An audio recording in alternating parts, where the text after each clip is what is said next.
Well, this is awkward. Welcome back to Kevin Pollak's chat show. Do me a favor, go look outside. Is it snowing? If you're in Boston, the answer is yes, which means hell has frozen over, and Kevin Pollak has asked me, Samm Levine, to fill in as host for a second time. I don't know either. But here we are. Welcome to the show. I'm very excited to be here. I hope you're excited to be here. We have a great one for you today. I'm very excited about our guest. But before we get to our guest, I just wanted to wish Kevin well. Kevin can't be here because he is shooting his 5th or possibly 6th or 50th Bruce Willis movie. He's out in Cleveland working with Bruce and Sir Ben Kingsley. And KP, we love you, man. We miss you. Also, I did find out, I'm not sure which hotel in Cleveland he is staying at, but I do know that he likes to stay under the name Rumple Foreskin. So, if you're a big Kevin fan, feel free to give every hotel in the Cleveland area a call, see if he's there, pay him a visit, maybe send him some room service. He'd be grateful. You know his bit is he likes to say that he's staying under the name John Lovitz so no one will bother him. Now that's a great bit. That's a great bit. If only he were here to have done it. That's a great bit. But it's just me. It's just me. All right. Jamie. Hello. Corey Levin. How the hell are you guys? I'm doing okay, despite the fact that I fell off my bike like an 8-year-old child. You really did. You got banged up pretty bad. I did. It was I'm quite so embarrassing. But Were you trying to hop the curb? no. Oh, that's how I was It was on the beach, Okay. and I was just going too fast around a bend, skidded on some sand, and it was one of those things where I saw the whole thing happening. Like I saw the patch of sand, and I'm like, oh, this is coming. And I just skidded, yeah.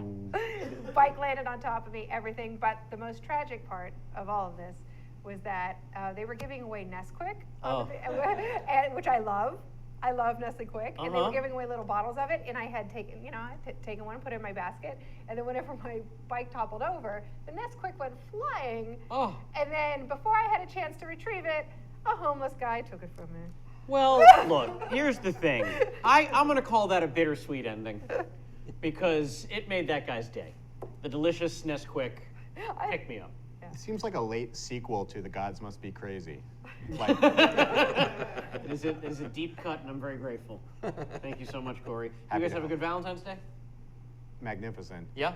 We're going to be eating my Valentine's Day leftovers probably this afternoon. This is news to me, and I just got very excited. Oh, Because I saw a great. picture of it last night. Oh, well then I'm excited for you guys. Hey, we've got emails. Look at that. Someone actually wrote to us. And I'm reading this for the first time now, so this ought to be good. Dear Mr. Chat Show / and/or amazing crew member. That could be anyone in this room, really. I just wanted to let you know I've been enjoying your show immensely. I've heard several times that you're interested in how we digest your fine podcast. I wanted to let you know that I foster dogs and use my many hours walking dogs to listen to your show, and the time goes so quickly. I started by downloading the Tom Hanks interview. Oh, I've read that dogs love the Tom Hanks interview. It's very soothing. And I've been hooked, subsequently downloading and listening to over 100 of your podcasts. This is a man who clearly has a lot of free time. Keep up the good work. Maybe he's doing it while he's driving. And or go some screw other yourself. Maybe he's multitasking. Well, no, he's walking dogs. I Maybe hope he's he's not walking. driving and walking the dogs. That's the lazy man's. Oh, I see. I was the hand reading out the something window else. with I'm the sorry. leash. I was paying attention to our live fans. Quite all right. And he submitted a Larry King game. I'm just going to bring this up here. Do you ever wake up in the middle of the night with a raging hard-on? I often do, even to this day. The only way to get Larry Jr. down off the ledge is to remind myself of a night in 1962 when I had a menage a quatre with Phyllis Diller, Ruth Buzzy, and Flip Wilson, who was in character as Geraldine. Head smashed in Buffalo Jump. You're on with Larry. Well, that was great. Oh, sincerely, Mike Kahn, size medium, Toronto, Ontario. Well, Mike, I suppose we will just send a shirt to Toronto, and it'll probably get to you. It's a small town. There's only the one Mike there. He's the only one who wears a medium. So. Send another email, Mike, with your actual shipping information, and we will get that shirt out to you stat. Well, that's it, guys. I can put it off no longer.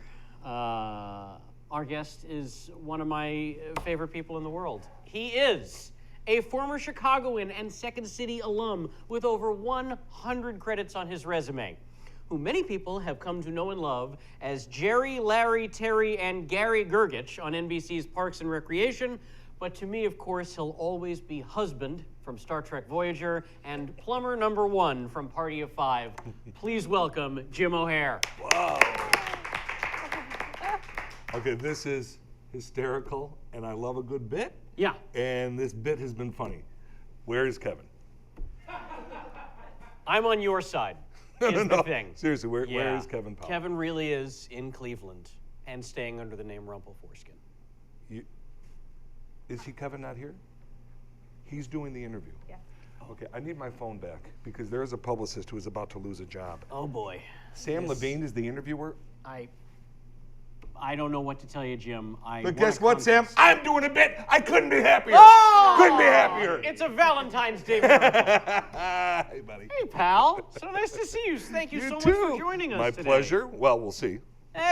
Safe, absolutely. I want you to know the little folder that I'm using to work out of today. Yeah. I just sort of grabbed as I was leaving the house because I didn't have anything nice, and I didn't realize till I got here. This is the folder that was given to me in 2002 when they asked me to be a judge at the Miss Teen USA pageant. Wow. So, Wow. Thank you. Yeah. Thank you so much. So if you'd like, Wow. it also still contains the official Miss Teen USA Judge's Handbook. Wow. Your career is just skyrocketing. Things have been going really things well are for going you for a while. really well. Yeah. And then it all ended with this.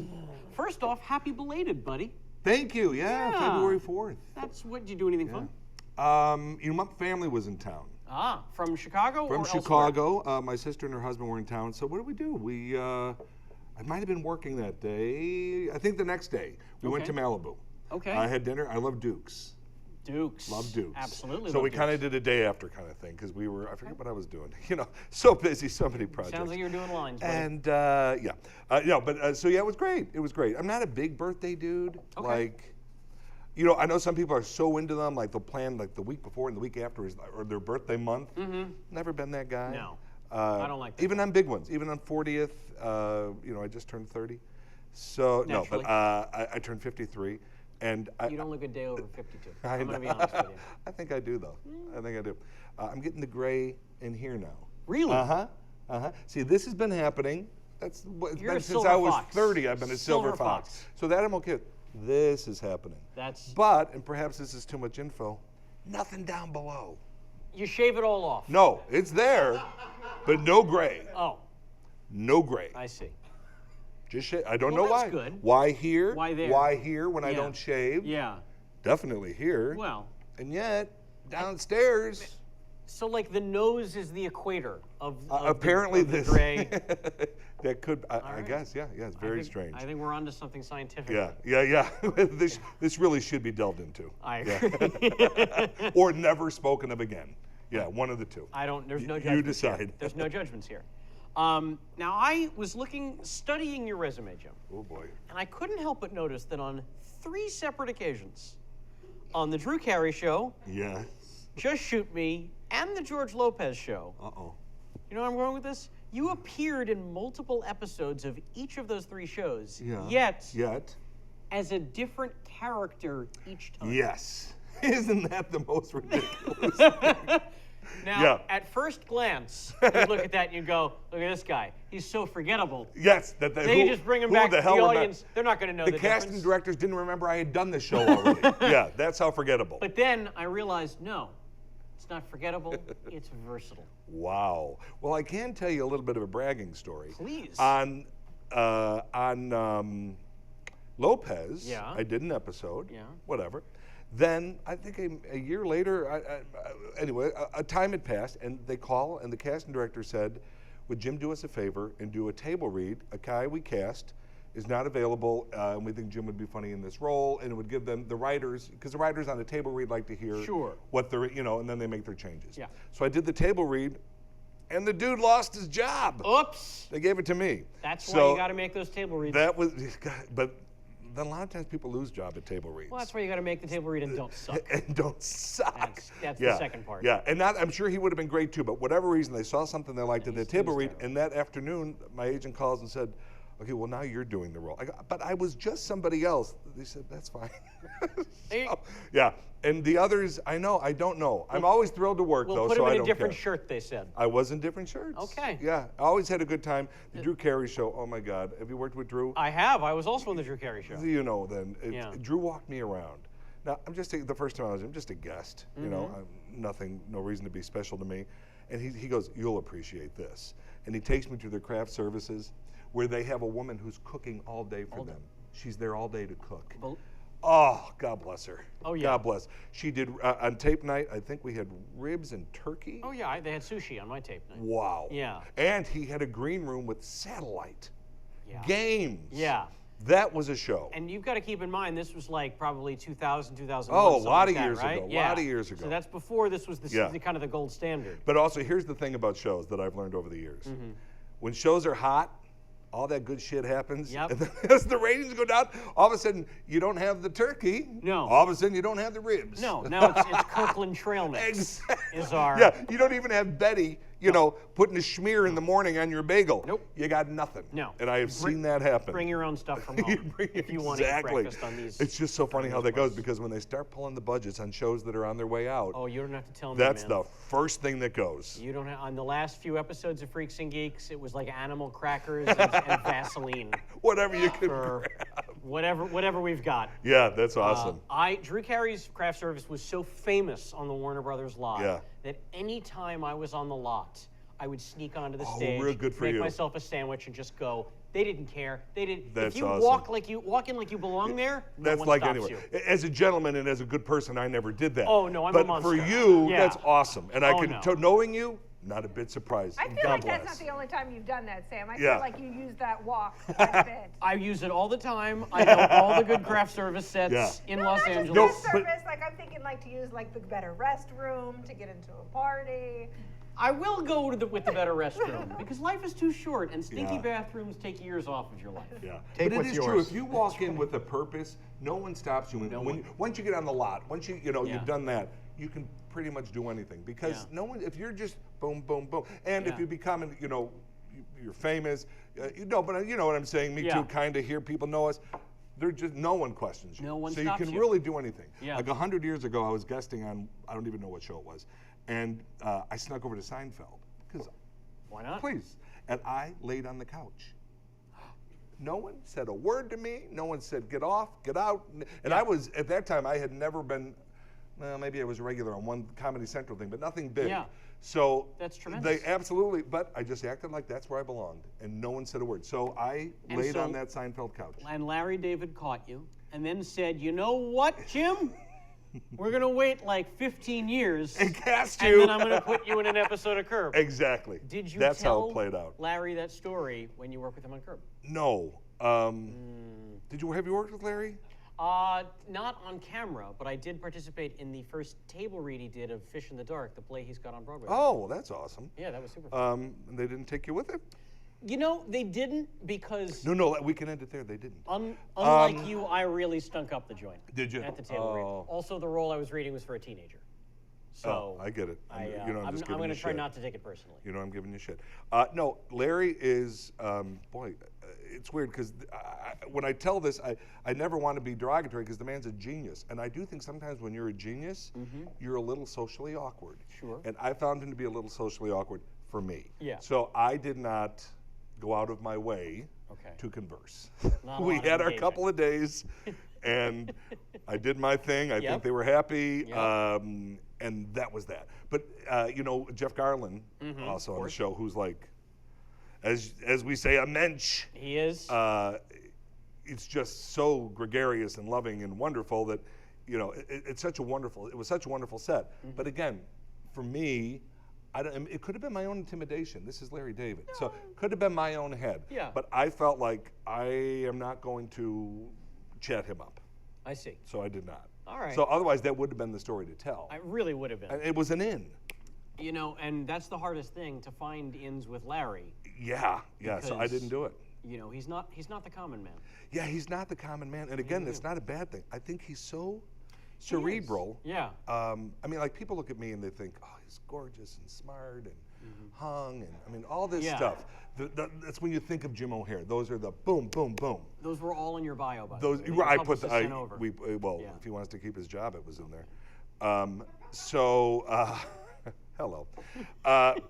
No, but I'm saying I do think he's so brilliant. Sure. And I have found other people to be brilliant like that who can be, in my opinion, a little socially awkward. I think you are onto something. There is. But I'm not slamming him for that. No, I mean, no, I wish not I had at all, his not at all, brilliance. not at all. And I think it's one of those things that the brilliance comes with the being, Yes, I being do different, too. I do and too. Not fitting into society like the rest of us normals. Well, like you, normal, yeah. Like Again, this guy. gorgeous, Right. Gorgeous, hung. the whole thing.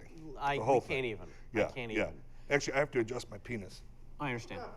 Okay, good to go. You all good? Good to go. Thank you. Let me know if you need any help. We have union guys in the back. Oh, for great! that I didn't know there was a crew next time. Yeah. here. Excellent. Tell me about Yes.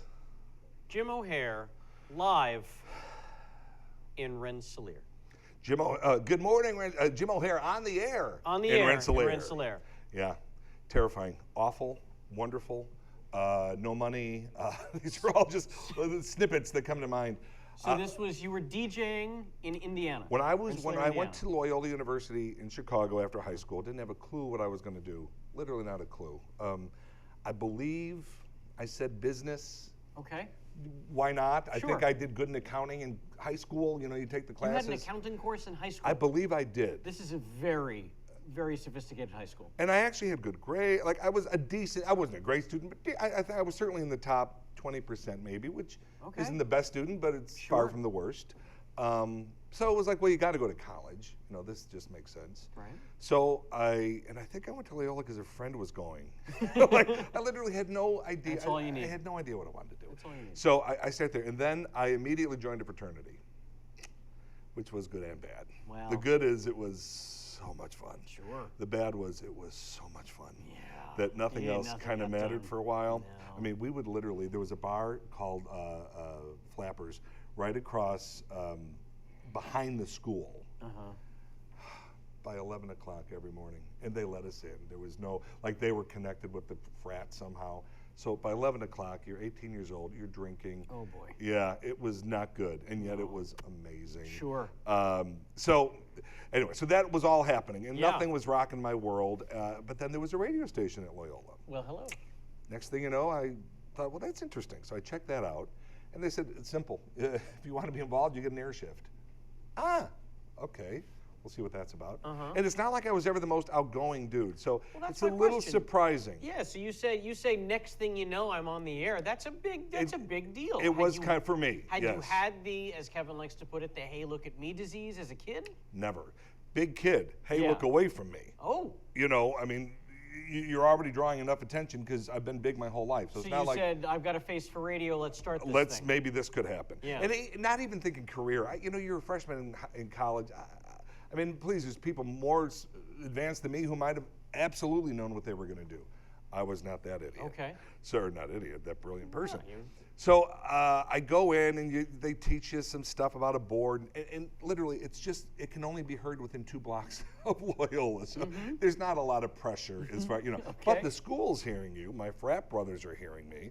Frat brothers and sisters, because I was in a fraternity called Delta Sigma Pi, a business fraternity, and it was guys and girls. Hello. So it was, which made Hell Night interesting. It made a lot of things very interesting. Like we had codes. If they touch you, you know, you yell out some code, the girls, Yeah. and we'll all rip off. You know, it was crazy. You know, there was nothing, and they never touched anybody. But you know, you've built it all up in your head. Though I did dress as a star baby and walk through Water Tower Place on Michigan Avenue in Wow. a diaper with a star. That is what I had. And you know what? People do that now just for fun. Right. I was a For fun. trendsetter. Yeah. You really were. I was. I pledged but did not get into I Felt a Thigh. Really? Yeah. Wow. I would have thought you would have been slam dunk. Thank you, Corey Levin. That's why we bring you here. Wow. Thank you so much. And for yet you did 4 years with I Suck a Ball. that. I did do 4 years, but they let Jews in. That's the problem. Yeah, yeah. Is there's You're still a lot of Jewish. anti-Semitism You're Jewish? in the fraternity community. Not only when it's convenient. Okay, because if you are, we have to sort of stop the interview. I don't work with the Jews. This I is have awkward. terrible news for you I better quit this business.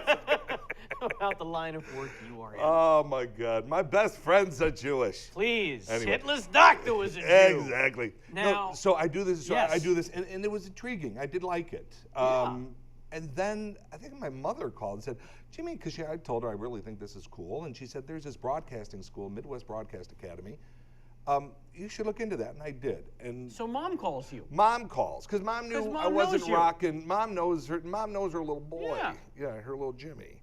And so I looked into it, and so I left Loyola, went to Midwest Broadcast Academy. Just like that. A year later, you walk out with a demo reel. Ah. And in the meantime, you've learned how the machinery works, and because we're talking old days. It's not all just buttons and this. Yeah. It's carts. It's stacks and stacks of carts, and, Oh, boy. and editing your own commercials and everything. So I sent this out all over the country, and I got a nibble in Rensselaer, Indiana, and it was an hour and a half from where I lived, which wasn't bad. No. So I go down there, and it is just this little town, but it's connected to St. Joe College. Oh. So, and they have a big basketball team. So Okay. there is some excitement in town. That's about it. Next thing you know, he gives me the gig, and next thing I know, I'm working 60 hours a week for $120. My God, what? Wow. $120. What was your shift? The owner of the station, and I won't say his name because he's crazy. You can Literally, slander him on this. there were fist punch holes throughout the studio. He was crazy, and he also swapped out, which meant like he would do a deal with a car dealership, so he'd get a car, and then their ads would be put on. Well, that doesn't bring in money. No. So then your $120 check, when you go to the grocery store, the only place that would cash it would go, we can't cash that any longer Oh, because boy. even your $120 is going to bounce. Oh boy. It's crazy, yeah. So Sounds much like he was more of a criminal than a crazy it person. depends on Yeah. So he had the early morning shift because Okay. that was the hot shift. Sure, You know, the the morning morning drive. drive time. I had late morning, mid afternoon. And so I don't even know for how the it's drunks. for whatever. And it was I would be doing farm reports, pig reports. Lawrence Samuels. There's some guy who's 100 years old now and he still does it. Oh my and we'd hit a button and his voice comes over. So it was crazy. We did a party line where people would call in and swap things. I got 2 head of cattle. If you'll give me, I need 20. I'm having a graduation party. If somebody can give me a bunch of Pepsi, I will sell you 2 head. It was The original lunacy. Craigslist. The original Craigslist, yeah. That's what this sounds Without like. the HIV connection, Oh. which I've just read about. Yeah? Supposedly, I'm unfamiliar. I don't know what you're I just read this last Okay. week. Where there's because Craigslist people are hooking up. Yeah. There's a whole hookup section. Yeah. When in those areas that they have it, there is a higher percentage of HIV. Just saying, people. You know what? Look, we've said it once, we've said it 1,000 times. Put a condom on your face. Yes. Put a helmet on that soldier. Thank you. It seems like a problem that could be solved with antivirus software, but I don't know. I'm not an expert. Wow. Thank you. No, I appreciate. Wow. You know what? So there are no anybody bad can just talk out. suggestions. Anyone can just speak out like that. That's what this show is. Here's the thing. Wow. Here's the thing. Corey Levin is a Make-A-Wish kid, Oh, God bless. and we don't know how much longer he'll be with us. I thought so when I just- looked at him, something was off. something is right. He's very sick. Yeah. Wow. I like to have friends. Because if you look at the whole structure of the face, it's that far off. It's just not right. Wow. We're gonna miss you, buddy. Yeah. Anyway. Whatever. No. So anyway, I ended yes. up doing that, and it was a great experience. But here's the other thing: in high school, for some reason, I took a typing class, and the typing teacher said, "Do you play piano?" No, because I can type at an incredible rate. So that's just something that happened. Yeah. So I somehow that got out at this radio station, so I would type their logs every day. So I was secretarial. I was on air. I was cutting my own commercials.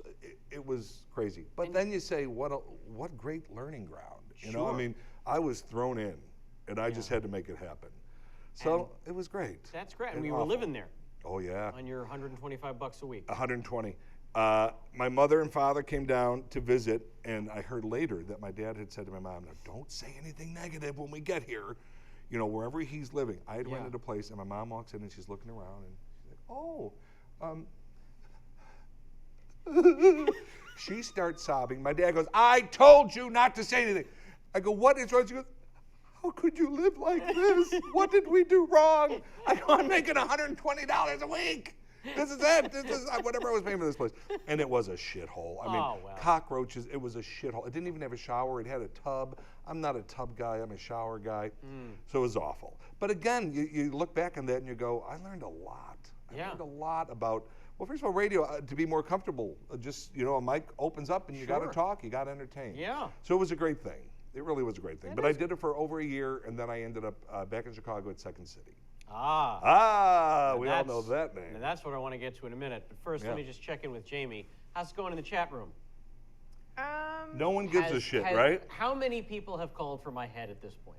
No, they're actually enjoying you quite a bit. Oh, thank And you. they're a little confused by Corey, but are warming up to him. Really? Look, we kid, but we love Corey Levin. Okay, he's the man behind the man behind the man. They're warming up to me. Let's just you're leave it Corey's at that. happy play with it cool. that. All right, play it cool, hotshot.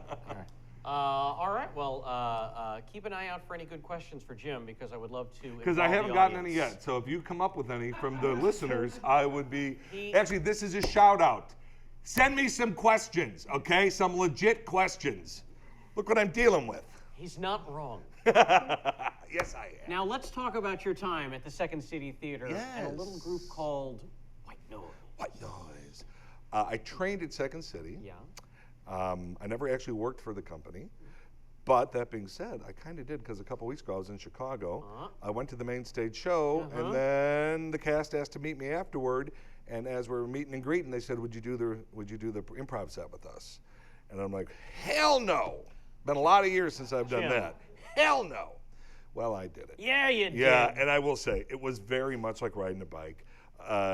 Because they said, listen, we'll just do like little interview things and kind of like, ASCAT where then they'll take off what you said and then create scenes. And he said, only if you feel comfortable, jump in. Well, I jumped into every scene. It was very much old hat.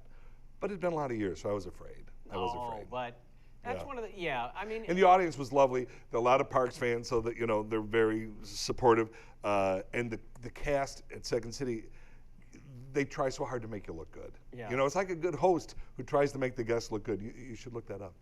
But it was a great night. It really turned out to be like an amazing night. That being said, so I went there and just met a group of 5 other people, and we were very like-minded, and we wanted to continue. And that happens a lot there. Groups form and things happen.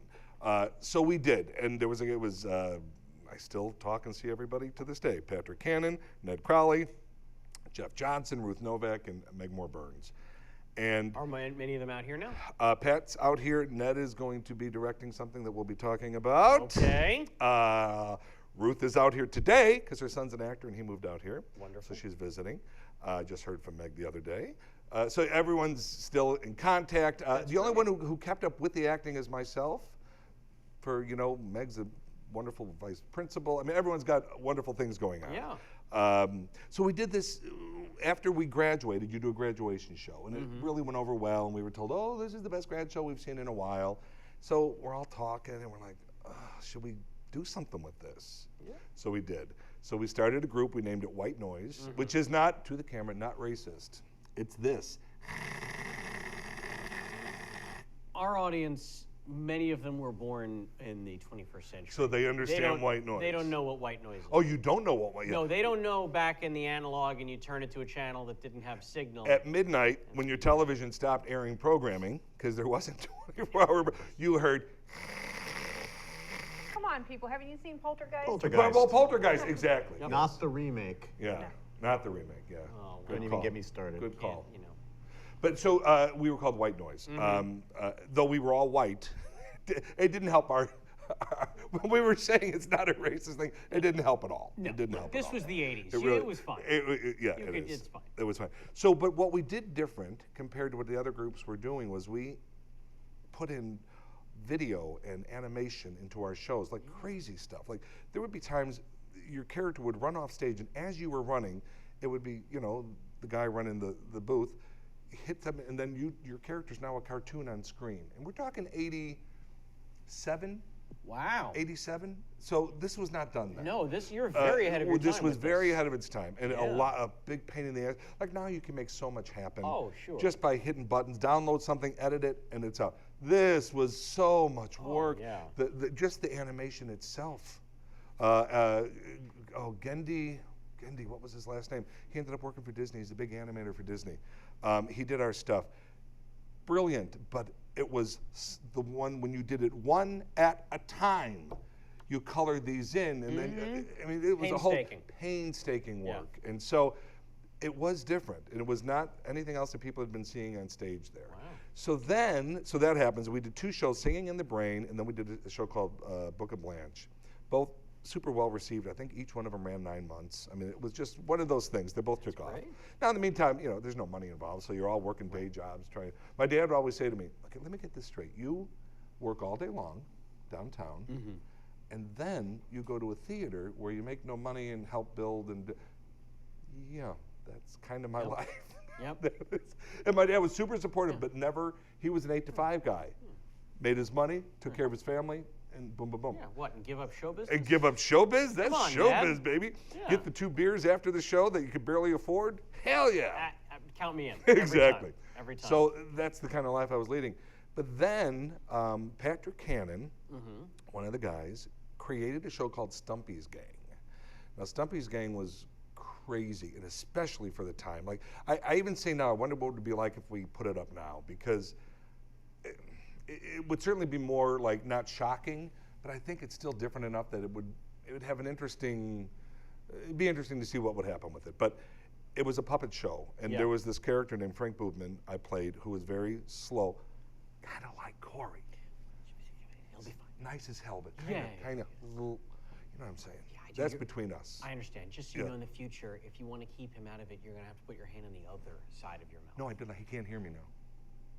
You know what? It's because I'm reversed. You're reversed. You're right. You're right. You have to. It's right. camera stuff. You're right. There's cameras. I'm not. The technical stuff escapes me. I was told there was candy somewhere around here. Oh yeah, there's Candy. He's sweet. It's out in the car. Yeah. Well. Okay, bye-bye. All Bye right. bye. Corey Levinson. So he works in a genetics company, and this genetics company makes some mistakes. Okay. And my job is to incinerate the mistakes because the mistakes are live creatures. The main one being Stumpy. And Stumpy is the most endearing little creature, and he bleeds from the ears and the eyes. He's just a big cancerous lump. Before Ebola was cool. Was hip. I mean, now everybody wants Sure. it. This is before everybody had to have it. Yeah. And there was Gristle, who was a dog-like creature, and the top of his head was open, so the brains were sticking out, and it was crazy. So I never incinerated them. Instead of incinerating them, I created a puppet show because I was raised with a crazy Wagnerian mother, and she raised me on Kukla, Fran, and Ollie and stuff like that, which most of you won't know what that is. Look up YouTube, Kukla, Fran, and Ollie. But the problem is because Frank had his issues, he had temper issues, he had crying jags. He was a mess. So by the end of this play, you're rooting for these little creatures, and at one point, this big puppet, all the puppets get bigger, one in particular, and it looks like a big vagina. And Gristle, there was Gristle, Stumpy, and I can't think of the name. Georgia O'Keeffe. George O'Keeffe, the vagina. And literally, when you first meet it, it's like this, and a little red thing sticks out and talks, and then it gets a little bigger. By the end of the play, it's this huge thing. Well, eventually he breaks out, and then things go just super crazy. It's what's so wild is I'm drenched in, like literally the stage is drenched in blood. People wear plastic in the front row. Splash zone. Yeah. I'm drenched in blood, and you're just rooting. People are crying for this little Stumpy to get out before it's too late, because there is a cleaning woman who comes to try to. So I mean, I really would love to see what happens if it were put up today. Though I would die probably after one performance. So that being said, we did it in Chicago, and it became crazy, like cultish. Yeah. And at one point, I was doing 3 different shows in the same day. I would do a 8 o'clock, 10 o'clock, and then not of that show. 3 different shows. 3 different shows. Vampire Lesbians of Sodom, Lysistrata, and Stumpy's Gang. So the one night, so I felt bad because I could never help set up for Stumpy's for the midnight show because I'm coming from another show. Right. So I pull up and there's this big line around the building. I'm like, oh my God, something must have happened. And then I realized some of them were wearing the outfit that I wear, the little beanie that I wear, and I'm like, holy shit, that's a cult thing. You're the Rocky And Horror. that was the night that it just went boom. So then we decided, we've all talked about LA, should we do it? And your agents, don't do it, you'll never work, and all the stuff that everyone goes through. But two of us said, we're gonna go. And actually 3 of us, one stayed back, but he came out to help make it happen, Ned. And we did it, and to this day, it was the game changer for me because did it at the Zephyr Theater on Melrose, and it got me my agents and my manager. It opened up a lot of doors. Because when you move out here as a nobody, Right. no reel, nothing to show, Yeah. it's, well, how are you gonna get an agent? And then that's the catch-22 because, well, you can't. Unless you have You have a work. reel, and how do you Right. get a reel if you don't get an agent to get you work? Right. It's a tough thing. Yes, it is. But instead, they were coming to me. So, because it did well, we were going to do 2 months. We did 6, I think. Wow. And my friends had always said, I had always said to my friends, I will be back. We're going to do this damn show, and then I'm done. I'll be back. I'm going to do pilot season just to see what that's all about. I've been hearing Yeah. about this forever. But then I'll be back, and I've never been back. And my friends will always say, we knew you were never coming back. Oh. But I lucked out. I landed a pilot the first season. I landed a film the same day I landed a pilot, which then you're thinking, well, what the fuck? I should have been here for the past. What happened, But then Jim? that, ups and downs I don't and know all anything that. about that. No, for me, it's just been Just boom, been boom, boom, boom. Yeah. Yeah. So then, but that play Stumpy's Gang is really, I credit that as changing my career, without really a doubt. did. Oh, it It absolutely did. did. Yeah. And I didn't absolutely. tell you about this ahead of time, but Oh, my God. we've got a surprise. Bring out Stumpy and the gang, guys. Oh, hey, Stumpy! Come on out to the... Nope, they quit. I'm sorry. We had a whole thing, but I guess they quit. You know what? To be honest, we haven't spoken. There's been some contractual issues we've had. Well, that explains Yeah, it. yeah. And the fire in No, the the ladies' guy room. who did the voice of Stumpy was the writer, Pat Cannon. And every once in a while, he will leave me a message in the voice of Stumpy. And it just warms imagine people crying, like wanting this little creature because I'm about to incinerate it. Yeah. And it's about to die, but then I incinerate myself. Oh, spoiler alert. Spoiler, yeah. But it was crazy. And I Like was we had just the about smog. to read the novelization we had- of Stumpy's Gang. Good luck. Thank Good you. luck. So yeah, and then that kind of led to things. That's crazy. Okay, so now you're Yeah. out here. You're in LA. I'm in Pilot, LA. movie. Pilot, movie, the same whole- day. the Same whole day, booked deal. them both the same day. What were the projects? The pilot was Jeff Foxworthy's pilot. The first one? The first one. People forget he had the 2 runs at that. Yeah, the first one blew up. Yeah. It was so weird because I know nothing about that. I'm out here. I don't even know what any of this is about, other than I'm on set and there's this person I've seen before, and it's being directed by Jay Sandrich, who is known for Mary Tyler Moore. I'm just like, oh my God, this is crazy.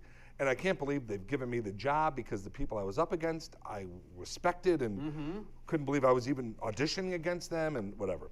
So I get the gig, and then slowly everybody was let go. First the wife, and then blah, blah, blah, blah, blah. Yeah. And I could be a little negative and say there was some people involved, I'm not gonna say who didn't feel, who felt perhaps others were being funnier than the star. I see. And sometimes that's not good. No. But instead of the star being like a Jerry Seinfeld and going, that's okay. Yeah. Because if you put all them around me, I'll be fine. I'll be fine. Yeah. That's not how they looked at it there. No. So by the end of the pilot, there was no pilot. I'm ever so sorry. Yeah. In the movie, huge blockbuster. I can't wait. Ed. Now, Do I need to say anything else? when we are talking about movies involving a monkey that plays baseball, And we in are. the And we echelon- are. In the echelon, there's Ed and everything Everything else. else. Everything else. Everything else. Yeah. It is a horrible film. It is a film that I had so much fun on. And it was not on my shoulders. No. I was just playing the sports announcer at the baseball games. Yeah. It was my first film. I was just thrilled. Like, they built the stadium in Santa Clarita. I'm like, I love movies. Like, they're building could be stadiums. better? What could be better? Matt LeBlanc was a star. Yep. Nicest man in the world. I mean, I had the greatest time. But the thing that is funny that I remember is we went to the premiere. and they did a whole, was it Universal? Might have been Universal. I forget who it was, but they set it up where, it was Universal. They had hot dog, this big premiere, red carpet, the whole thing, and I'd never done anything like that. Those are super fun. So Matt LeBlanc, and so we watched the movie, and I'm like, holy crap, that's a piece of shit. Yeah. But whatever. Monkeys he's farting, he's peeing, he's doing a bunch of stuff. This is monkeys LeBlanc. will do. This is LeBlanc, yeah. Right. And then the monkey was, the monkey who wasn't a real monkey, it was a husband and wife, little people in outfits, running bases in 100 degrees in Santa Clarita in July. Yeah, I'm pretty sure there should have been union reps all over that shit. I wish you had not pulled the curtain back on the movie. Sorry, I had to. I thought it had happened. That hurts a little. Yeah. I was going through the movie channels recently, and I came across this film, and Yeah. then I just stopped for a second, and it was very apparent within an instant. I'm like, this is not a real chip. Like, this is clearly a little person. Exactly. And then I kept saying it was Kenny Baker. What they would do cornered is the market. these guys would run the bases, Yeah. and then they'd run out with what looked to be a hairdryer, but it shot cold air, Yeah. because the mouths were animatronic. So they would shove it, because these people are going to die in here if they don't cool them 100% down. they're gonna running bases, and those who don't know Santa Clarita, it's the desert. It's a chunk of desert outside of LA, and it's hot as hell. Oh, yeah. And they're running bases. But Jim Caviezel was in the movie.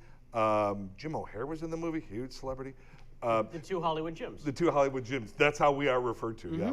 But what was funny was, and again, I love Matt LeBlanc. I've worked with him since, and I love him. But he said to me, when everyone's walking out, and he goes, well, I think we got a hit on our hands. And I remember going, yeah. And then my family was in town for the premiere, and I go, did he see the same movie we just saw? No, he did not. I don't think so. And then I thought, well, maybe I'm so not involved in the world of movies that he's right, and this is going to be like this. Yeah. Nah. He was watching the pilot for the TV show Ed. Is that what was happening? Yeah, with Tom Cavanaugh, Mike in Black.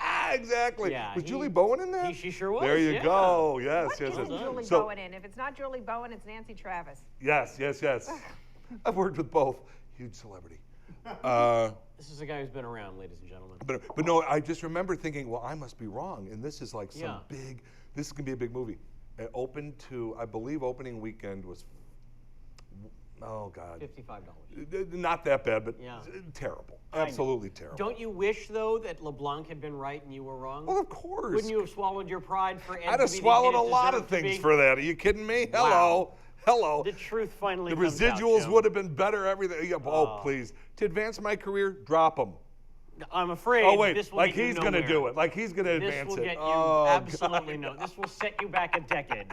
But I will say, many years later, I did the final season of Friends, an episode of it, and Matt, when he was walking me around introducing me to the people, he's like, Jim was in my terrible movie.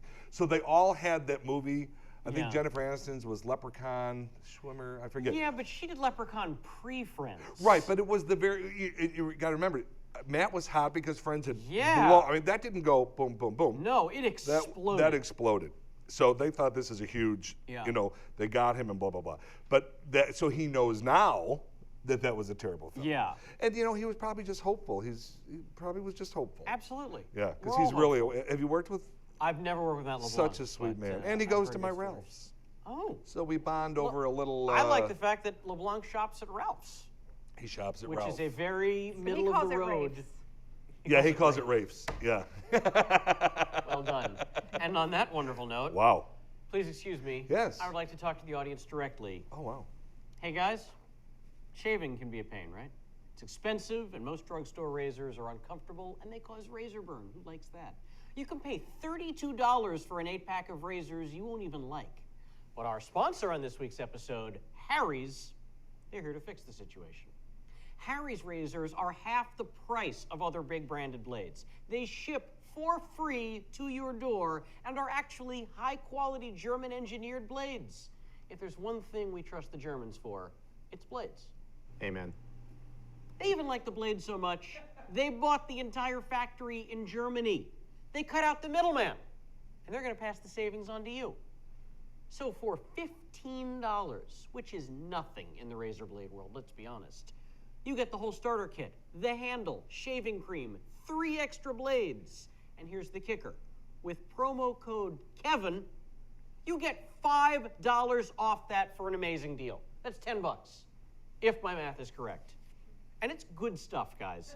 I've used it. J-Mac has used it. You think this neck gets shaved on its own? No, Harry's did that. They sent me the kit, okay? You can really feel it's actually a sturdy and quality razor. And on top of that, it looks pretty classy and shaves well. You should feel J-Mac's face. It's as smooth as a baby's ass. Super smooth. Thank you. Yummy. It also makes a great gift. You can even order a kit with initials engraved on it. What man would not want that? I can't think of a man that wouldn't want that. So go to harrys.com now, and Harry's will give you $5 off if you type in the code Kevin, K-E-V-I-N, with your first purchase. That's HARRYS.com. Enter the coupon code Kevin. Check that out. $5 off. Start shaving smarter today. Thank you, Harry's. Thank you. And in all seriousness, I'm going to do that. I think you should. Because I am offended by my Mach 3 prices. Offended. You and me both, buddy. Offended It's by my outrageous Mach 3. what's going on. I'm done. I go today to Harrys.com. harrys.com. And you know what? I'm going to use the code. I think you I should. know I got a couple bucks in the bank. Yeah. I don't care. I'm going to use the code. If LeBlanc is shopping at Ralph's, Jim I can O'Hare use can that use the coupon code. I got no beef with it. We're all going to be grateful. Beautiful. Well, I have so many more questions to ask wow. you. I really do. Wow. And I oh, what do we got? We have Just someone telling we me to have go to some hell? questions from the chat room. We'll get to those. I don't wanna put this off any longer. I can't put it off any longer for me, Wow. for our audience, for our fans. Yeah. We're all wondering if we can borrow some money. Okay. What are we looking at? We're gonna need look, the show's hit hard times. I can see. We're gonna need $2 to $3 million just to get through the month. Okay. I think I might. You might have that on you? American, please. Oh, nope. Sorry. Why did you? He was gonna. No.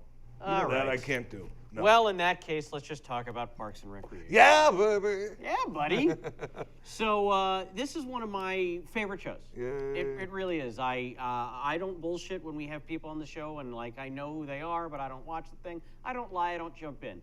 This Yeah. one, it is my favorite comedy on television. I love to hear I love the show so much. I love you on the show. I love Thank every part of the you. show.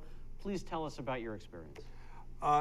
It's strange because as someone who watches talk shows and everything, I've heard a million actors go, "We're a family, and it's all been wonderful." But it is. But it is. Exactly. It's not the bullshit one. It's No. the real one. It's the Absolutely. one that we've been wrapped now. We finished right before the holidays. Mm-hmm. This morning we were all texting about something. We can't let go yet. We have not Yeah. stopped our daily. We need a fix of each other. Yeah. So I think that means it was real. Because Oh, it very could have much. just been okay. Good luck. We'll see you. Yeah. And it's been just the opposite. We can't stop. It's crazy. So it's so tough that it's over, and yet it's fine. Every show ends. Mm-hmm. They all end. I feel like we will have done 125 episodes, and I feel like it was the gift of a lifetime. I don't buy lottery tickets because I feel I already won. I already won the lottery. That's wonderful. So it was the show where we shot single camera. And so depending on your storyline, you might work 5 days, you might work 2 days, you might work 4, you never knew, week to week, depending on what was going on. If I'd look and I go, oh, I'm off on Thursday, I didn't want to be off. No. You wanted to be there. Of course, you don't want to miss the party. You don't want to miss the party. And it really was. And yet good work got done, really good work got done. Oh, it sure did. And it's because of two people.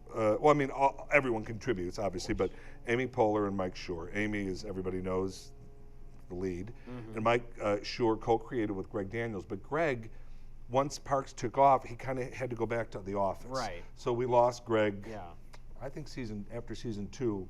I mean, he was always there for table reads and involved, I think, Sure. behind the scenes. Sure. But we lost his day-to-day involvement. yeah. Mike Schur never left us, even though he got Brooklyn Nine-Nine. That's his show. And that happens a lot. Showrunners get a hit, and Yep. then everyone And wants their everyone other wants 'em. material. So they go and do other projects, and then they leave. It happens all the time. Mike never left us. So he was doing both. He was doing both, and Both mostly shows. Parks. Mostly Parks, because Dan Gore, who worked on Parks, Sure. co-wrote Brooklyn Nine-Nine with him, so he took over the day-to-day of Brooklyn Nine-Nine, That's nice. and Mike stayed with Parks. So you have Mike Shore, who's brilliant, is the only word, and yet not socially awkward. So that's where he's Huh. different than Well, a throwback to I guess Larry there's David. always an exception to the There's rule. always the exception. And then Amy Poehler, who, have you worked with Amy? Not on camera. Yeah, but you've met her and- we do. I used to do ASCAT in New York. Yeah. At UCB, which was, She's kind. She's just so smart. I mean, she's smart. She She, really you know, is. the episode she wrote of Parks, 2 of her episodes were nominated for Emmys. That's amazing. Now I know it helps to have a name, and that doesn't hurt, but still, they were 2 of our strongest episodes. But that being said, I think every episode was strong. Most shows, because I'm a big TV guy. I'm a big TV guy. I know all about Freaks and Geeks. I always have been. But shows, after a while, the longer they run, can take a dip. Absolutely. Showrunners are gone. Writers are gone. I don't feel we ever, now other people would argue this, No. I don't feel we ever took a dip. No. And it's because Mike stayed around and Amy never wanted to lose her voice. Yeah. And because of that, I think we stayed strong. And this final season 7, I think we've topped it, even what we've done in the past. I agree. I think the show got stronger as it went on. I agree. Because the writing is so good. So tight. And Yeah. 2, the characters are all so well formulated. And that's the key for making comedy successful. Yeah. Is if the audience knows these characters, and here's the situation, the audience knows what the characters would do there, and then that makes it so much easier to play with that. And they want to spend time with those characters. They do. And the thing that I love about Parks, and I don't write it, so I brag about this without bragging because I don't write it. There's so much love in the show, and not just behind the cameras, on camera. Even my character, who is shit on all the time, when in every episode where Jerry's been in trouble, they've had his back every time. Every time. There was when Adam Scott and Rob Lowe first came on the show, there was a scene where they were going to have to fire people because they were going to come in and clean up the town because the finances were a mess. And he goes, Jerry Gergich and Amy, oh no, we can't run without him. This place can't survive without Jerry. So I mean, whenever, you know, because I know people like, oh, but they're always so mean to you. Not when it counted. Right. That was just Right. how it was. So Parks, I mean, it will be probably what I'm always remembered for, no matter what else goes on in my life Are or you doesn't sure? go on. Not plumber number 1 from Party of 5? Well, that was Ass Crack Plumber number 1. Don't forget that. Yeah, yeah. You know what? I apologize. And believe me, to you and my family. that is one hell of an ass crack. I got the tuft of hair at the top. Oh yeah. Yeah, it's nice. You know Harry's will take real good care of it. Exactly. Yes, Harry's. It's not just for faces, man. That's awesome. Whatever you need. I need that. So I would actually go and have my back shaved. You know how they can strip it, but I don't think anyone would take on the challenge. I have a very hairy back. We got some union guys. I don't think so. I think they would lose their families over the fact if they had to do my back. Wow. I really do. All right. But more importantly, Parks. It's just a little throw-in. No, we love asides. A here. little We're very side big story. fan of asides. Yeah. So it was 7 seasons. Yeah. Never knowing what was going to happen. Our ratings No. were never great. Now, when they brought you on, Yeah. if I'm not mistaken, it was a kind of a recurring. We're not sure. We don't know. We're Exactly. feeling things out. We'd love it if you could hang out in the background, but Yeah. maybe we'll use you, maybe not. I auditioned for the role of Ron Swanson, played by Nick Offerman. Of course. And so did everyone else in town. It was like the coveted, here's Amy Poehler's new show, so it's got a lot of heat around it. And I heard they brought Offerman in to read for Mark Brendanowitz. I believe they did. Yeah. And I believe Adam read for Brandanowitz. Like, I mean, Yeah. it was this hodgepodge. Yeah. But what's really cool, here's how much you gotta love Mike Shore and Greg Daniels. When it came time to actually cast, the reason they wanted Nick from the beginning, Nick was always in their head as Ron Swanson. So it comes time, and the network's like, oh, you got to see, you know, how that all works, all the politics. Ultimately, they sent the network, here's who we want. No tests. This is our cast. So amazing. So Wow. so I had auditioned for Ron Swanson, and I'm always I'm a big believer in nail your auditions. Be prepared for your auditions. Not that you can't screw them up. I've been super prepared and still screwed up an audition. I'm sure. Well, not you. You're a genius. No, I screw up every single one. Every of them. single one. Do you know Yeah, why? Never prepare. Never. I like that. Yeah, that'll. It served me well. It's why you're sitting here. Words to live by. What was that? Oh, Words to live by. No, he's right. I didn't He's hear right. what he said. Just never prepare. Never prepare. I'm the antithesis of the Boy Scouts. Never be prepared. Never be prepared. You have a code, and you stick to it. Live by Thank your you very code. much. I think that's beautiful. So, but I do believe, like, you never know who's in a room.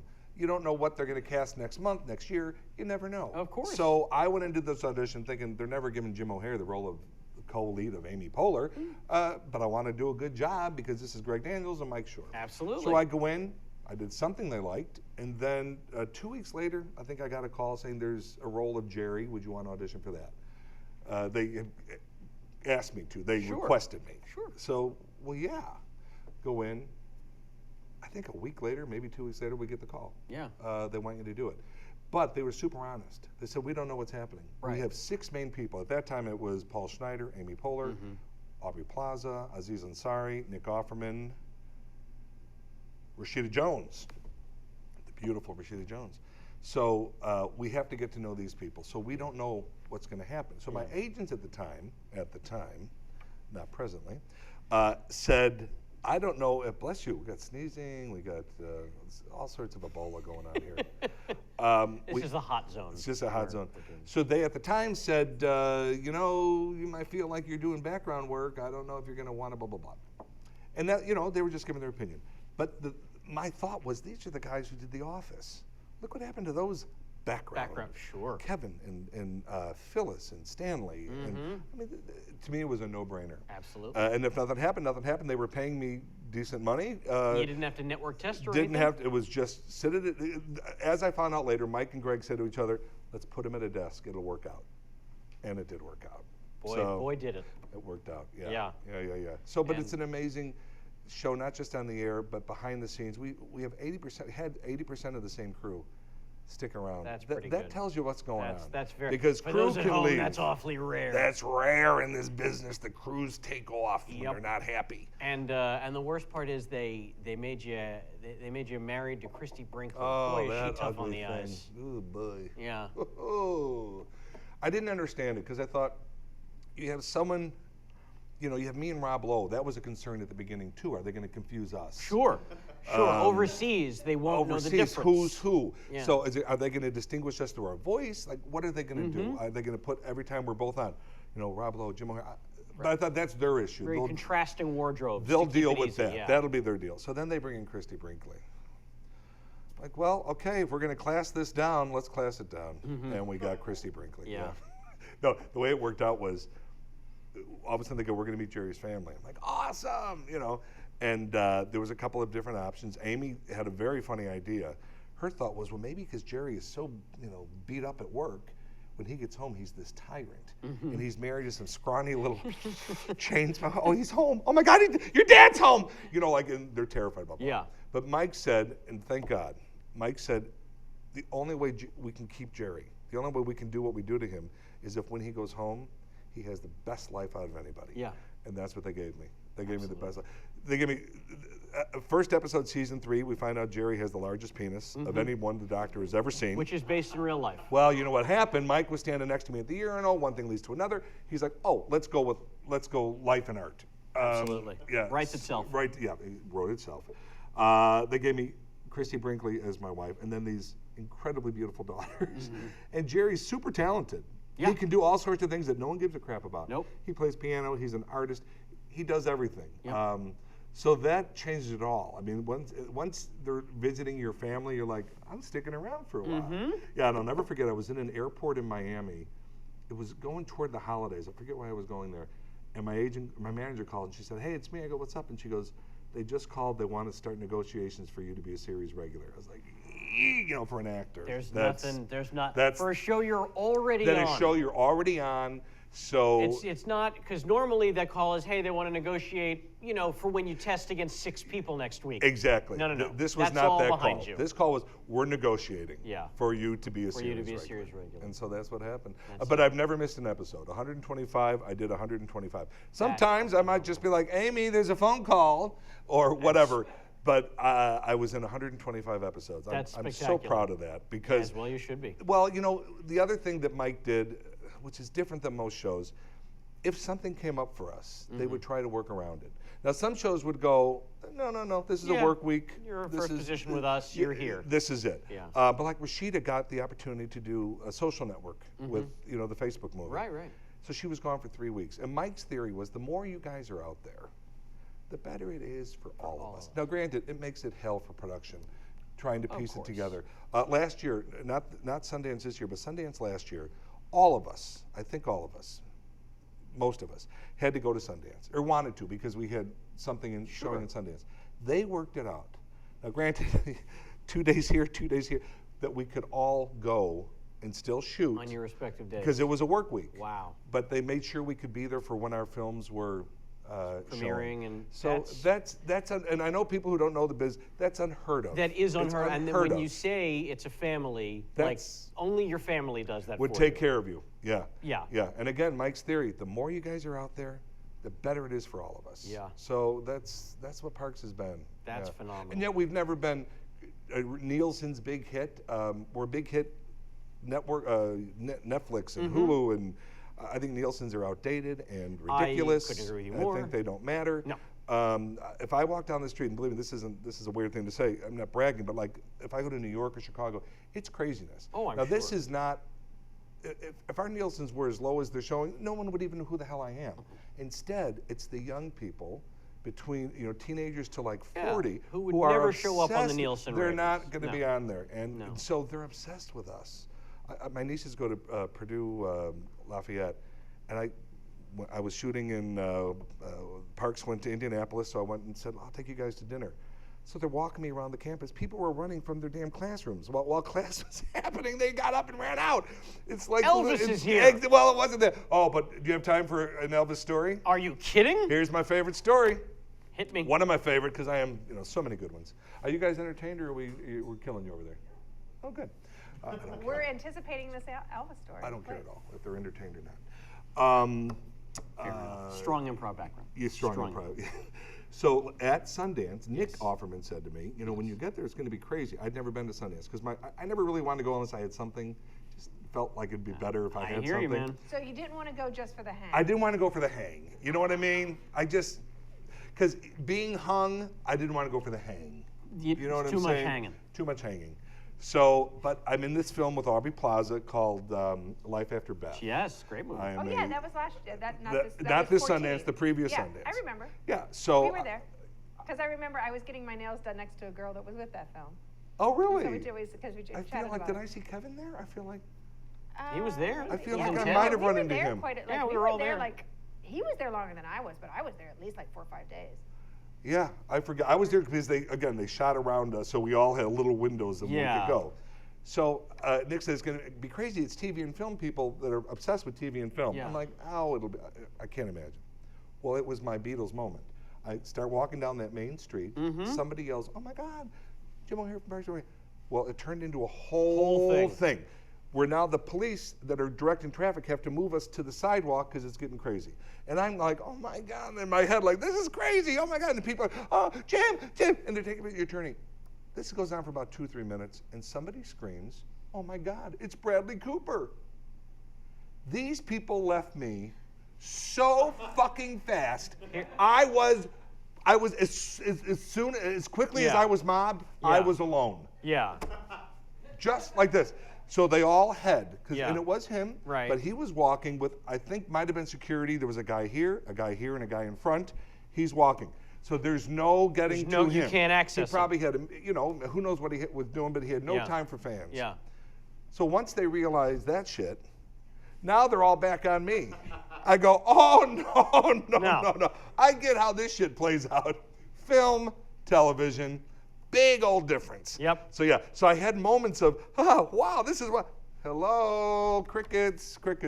That I have to say, I had a blast at Sundance. I had a great time. The fans are so awesome.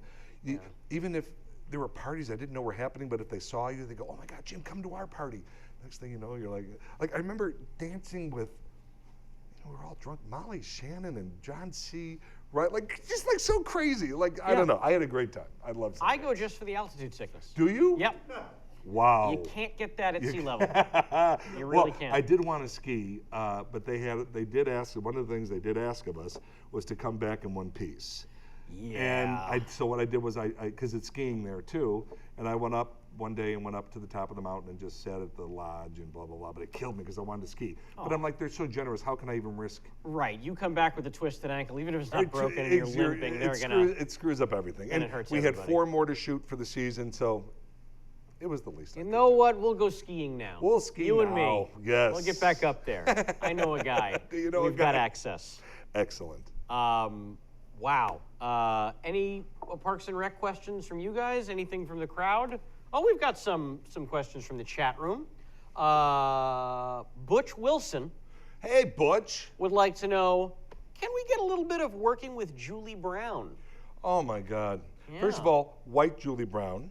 Yes. There's 2 Julie Browns. That's true. You got to be specific. You do have to be specific in this. There's downtown Julie Brown, who was African American on MTV fame. Yes. She did all that stuff. Yeah. And then there's white Julie Brown, who did Space Girls Are Easy with Jim Carrey. Earth Girls Are Easy. Earth Girls Are Easy. Earth Girls Are and Easy. The Prom Queen. Oh my God. Yeah. And This she is turned. Uptown, Julie Brown. This is Uptown. Thank you. I guess. Yes. Yeah. And it was. Medusa, Truth or Dare. Yes. Remember that Oh my Madonna God. She's thing? done some great parodies. Some Yeah. great parodies.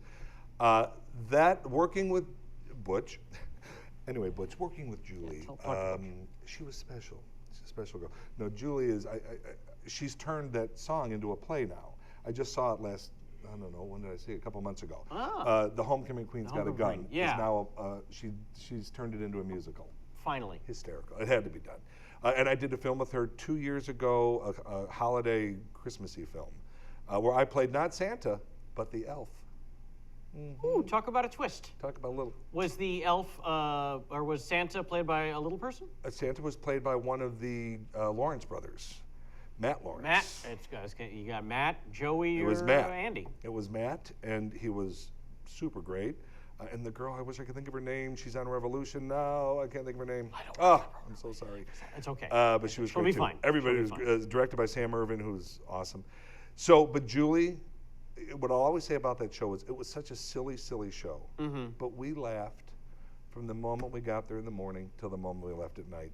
There were scenes where, like at one point, a train set went into my head. I mean, it was the most ridiculous. She married me thinking I had tons of money because she thought I owned a bunch of dry cleaners. I owned one. Well. And you know what I'm saying. So, and at the time, crazy, what's her name was in it? Victoria Jackson. Oh, yeah, out of her gourd. Out of her gourd. Crazy. Yeah. She was in it. Gregory Itzin. Do you know Gregory Itzin? I sure do. He was the president on 24. Exactly. I mean, there was at the time, some really great people in it. So we had a blast. But it was a silly show. But we did 2 seasons, 20 episodes, maybe 22. Oh, that's For great. Comedy Central. And I hate to brag about money, but it was Comedy Central the year 2000, and my first season I made $2,000 an episode. Ladies and gentlemen, I know that sounds to most of you like windfall money. Windfall money. But I can assure you, as someone who's worked in the industry for a long time, that's terrible. That's shit. That is but disgusting. In their behalf, Yeah. the next season, we got picked up again. 3,000? I got a 50% raise. See, called it. $3 Nailed it. So by the time you played the government, your agent, your manager, I was walking with a cool $300-400. Buddy. Whatever. I'm gonna reward you with some water. Wow. Not much. Top yourself off there. Well, 50%. Look at that. Yeah. Look at that. You That's cheap Comedy we do it. Central water right That's there. how we the do hell it. this Hey, crap. What do you think that shit's free in streams? Come on. Yes, I do. Is it really? It's free in streams, yes. Oh. If you went camping, you could drink that. for Well, free. this is ridiculous. Yeah, the Why whole do we thing. pay hand over fist for that? Butch, I hope that answered your question. Julie's awesome. And check out her play. I don't know where it's running right now, but Homecoming Queen's Got a Gun. I'm sure Butch has access to Google. I'd like to think he could Google find that it, information Butch. out if he were so inclined. Yeah, she's a sweet, lovely, lovely girl. Now, I have a question. Yeah. So, you know how sometimes a big studio movie is going to come out, like Twister, and then the Sci-Fi Channel will rush into production their own version of that, and call it, Spinning Death or what have you. Right. Within a week, they have Within it a ready week, to... they've got it, ready to go. Ready to air. Ready to go. Mockbusters, they're So called. there's a major motion picture called Nonstop. Perhaps you've heard of it, starring one Liam Badass Neeson. Oh, yeah.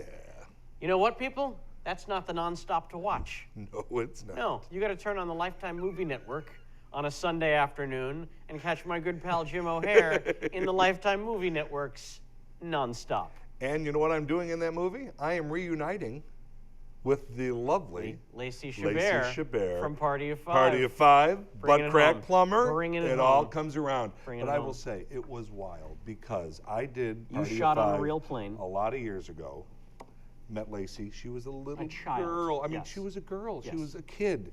And my scene was with her. Somehow she was running the house. I don't know what the episode was, but so she called the plumber. So my scenes were just with her. Mm-hmm. And then to walk on set and meet this stunning, full-grown woman. Mm-hmm. Oh I know my what you're God. talking about, and he's not wrong. She is a voluptuous young She lady. is a healthy girl Yep. and a sweetheart. The business did nothing to her in a bad way. No, she's I think really she had good maintained, people around her yeah. that kept it all Good family. solid. Very, very close with her family. Yeah, so I think that is what makes that work. What a doll, what a doll. But yes, we shot on a mock plane. There is a... Pacoima? Yes, there's one stage that has a plane in this town. That's the and only one. That's where you shoot. That's where you shoot. You Yeah. want a plane, you're going to You're Pacoima. going to Pacoima. So we shot it on there, and it was a blast. Directed by Richard Gabai, who's a great guy. I've done a couple of his films. I'm going to do a Western with him. Ooh. Yes. You riding a horse? Well, he sends me a text. He goes, "How good are you at riding a horse?" Oh, boy. Well, I'm a typical actor. We can do anything when we're asked. Of course you can. Well, what are you kidding? I have two in my basement. Yeah. But it's Richard, who I've become friends with, and I said, "Well, dude, it's been a while." I said, "But I have ridden a horse." I mean, the poor horse. Can you imagine? So I think there will be horseback riding involved. Oh, I'm excited for this project. That will be interesting. And I'm kind of the town asshole, which I love getting the opportunity to do. Yeah. You know, the only potential concern, and only time will tell, does Jerry follow me without Right. being able to break away? Right. My hopefulness that it won't be the case is I've done a lot before Jerry. I've done a lot during Jerry. Yeah. You know, and there's projects coming up that are the anti-Jerry. Absolutely. So- And here's why I think you're totally safe from that. One, we discussed at the beginning of the show, versatile.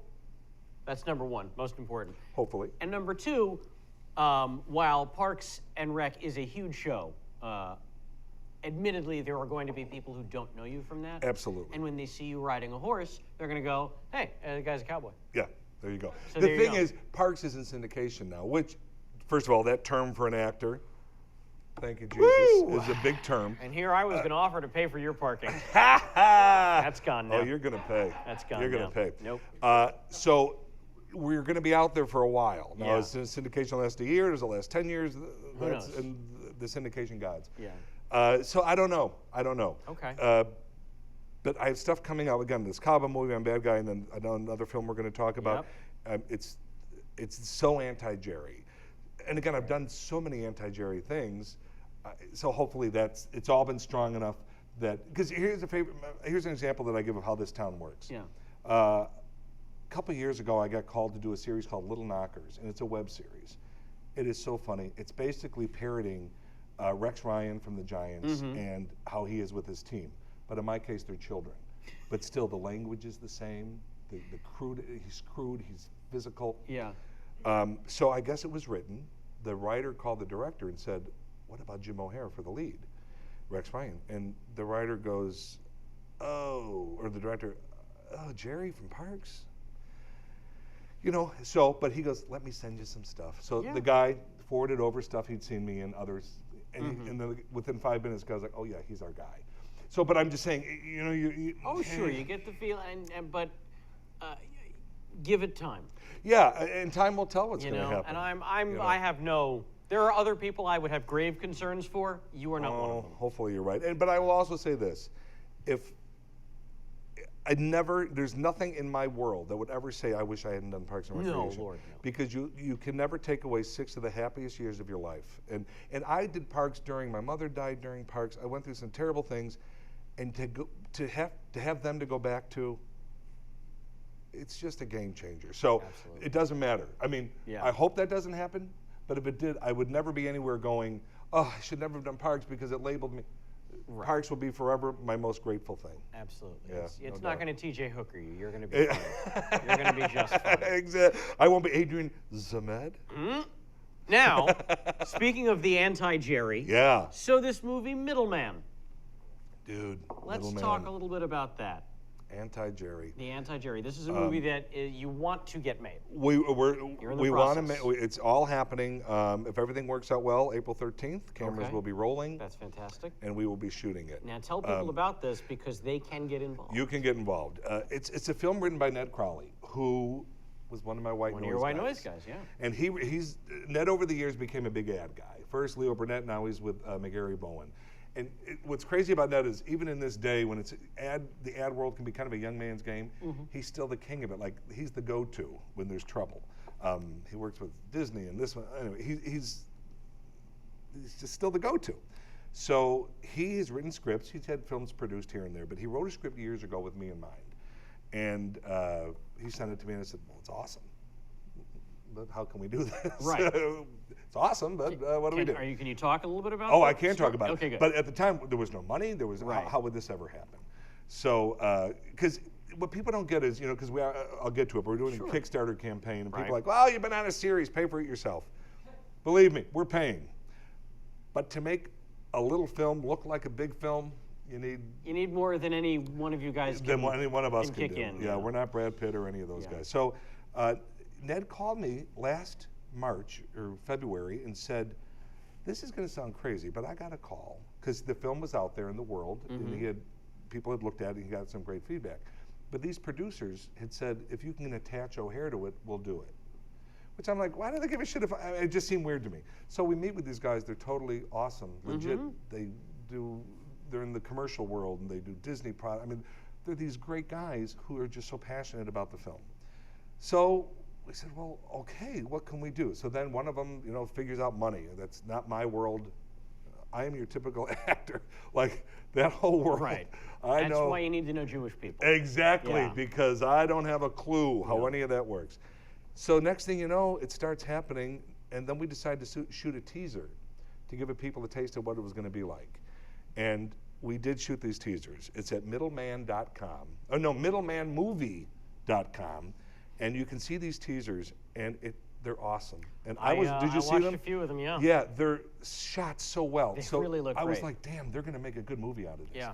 And then basically the movie's about my character Lenny, who was he's not a slow person. He's not Corey. Wait, he could have heard that. He's not Corey. Better. But he's been raised. We love you. Can I just interject for a moment? By all Sure. means. I thought I was just here as the Make-A-Wish thing. Now I'm a moron also? It's your brain is dying.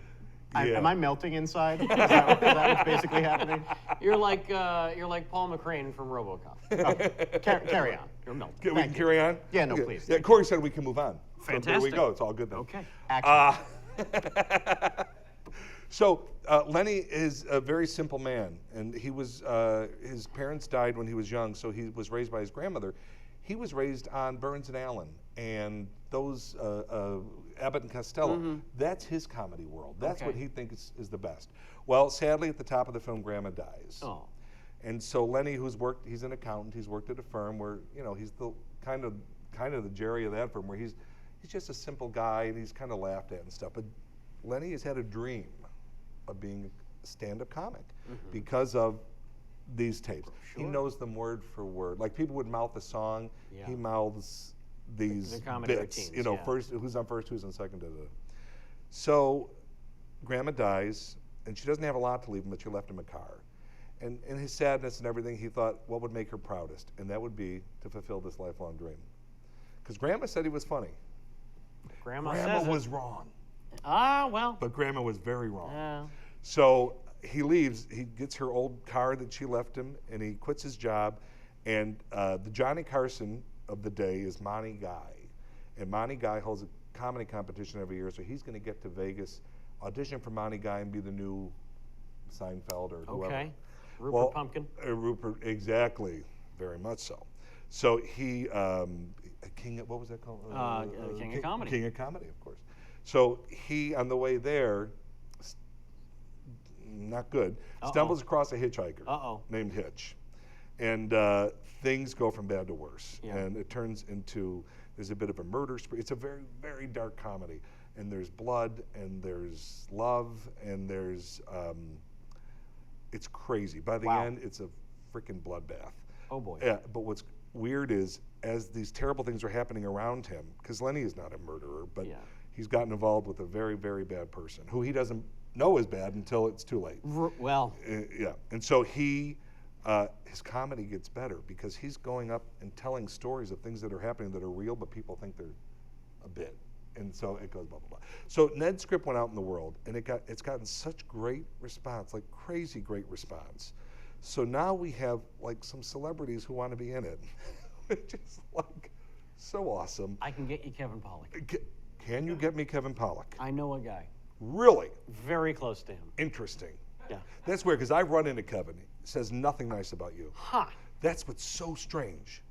That checks out. I don't think you can get to him. That checks out. Yeah, that does check out.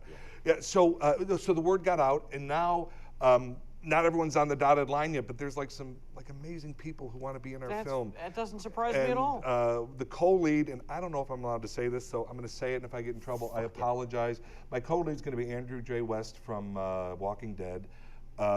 There's the woman who's going to play my love interest. I can't talk about, but she's amazing. It's going to be somebody good. There's amazing people. I know it's going to be somebody good. Yeah, and that's, I tell you. You know two why? things. It's two things. Hollywood wants to work with Jim Meyer. Well, maybe that. I doubt it. I think it's because, number one, people read the script and they're like, damn, the tone, the everything. If this works out like this script reads, this is going to be a good film. Yeah. And I've learned, because I do a lot of films for people. I do favors. Celebrities, I mean, yes, everyone needs money and wants money, and they want to do their big studio films for millions of dollars.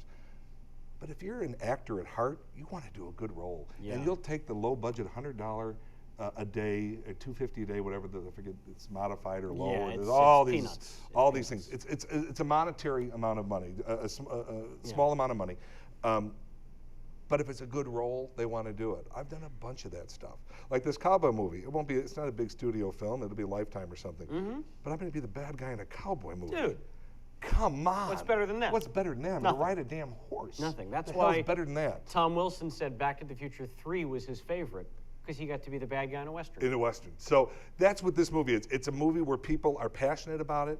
So we're doing the fundraising campaign, middlemanmovie.com, to raise the final $150,000. We just started last week. I think we're 21 or 22,000.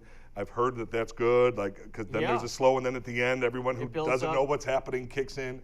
So I don't know. People can go to Kickstarter. Yeah, we're going to do Middleman Kickstarter, or just go to middlemanmovie.com. It'll lead you there. We're on YouTube. You can, if you put my name in along with Middleman Movie. But what's cool is the Kickstarter campaign, you get options. So there's one of the things is for 10 grand, I come to your house and we have a pizza party and watch the movie. There's exactly. I don't. Yeah. Can I borrow $10,000? You can borrow $10,000. Yes. No, but there's from I think $5 maybe $10 all the way to $10,000. And a lot of people have done the one where they go to the premiere. And Adam Carolla. Of course. I did his movie last year called Road Hard, and he did a fundraising campaign, and he raised like $1.4 million in like no time. But he's got all these listeners. Well, he's got the it's a whole different world. But I went to the premiere, and it was full of all these people who were just super fans who paid whatever to be involved. Yeah. There'll be daily blogs of the movie. There'll be pictures from the set. It's a way to feel like you're part of the film. Absolutely. So, you are part of the film. And you're definitely going to be part of the film. Straight up helping it get made. And I forget, but there's one of the prices you get to be in it. Like you get to, I don't know, you do something in the damn film. Wow. Yeah. Do you have any thing available for like Make-A-Wish kids? Because Does his family have money or? love you. No. The $5 is how you get to the part in the movie, right? Yes. Because I've got $5. Yes, they're recreating the crowd scene from Gandhi. Yeah. You know what, Corey? Give me that $5, and let's just see how it plays out.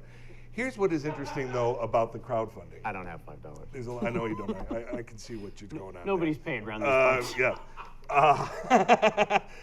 Here's what's interesting. It's so weird because if like all of I have, I don't know, near 100,000 Twitter followers and near 5,000 Facebook.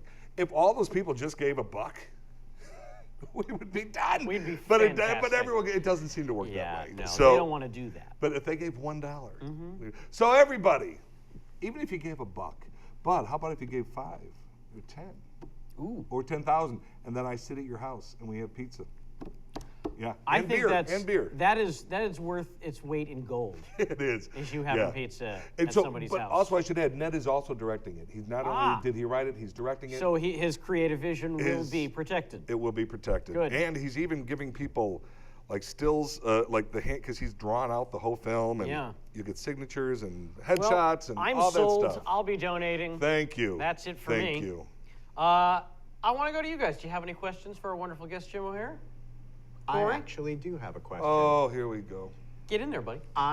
As someone who previously has had a tangential connection to the whole Star Trek world, Yes. I would love to hear about your experience as a performer on that show. Okay, here's what's crazy. The Star Trekky people are intense. Yes, they are. The fans, a guy who bought my condominium, convinced his dad to buy it for him because I had lived there.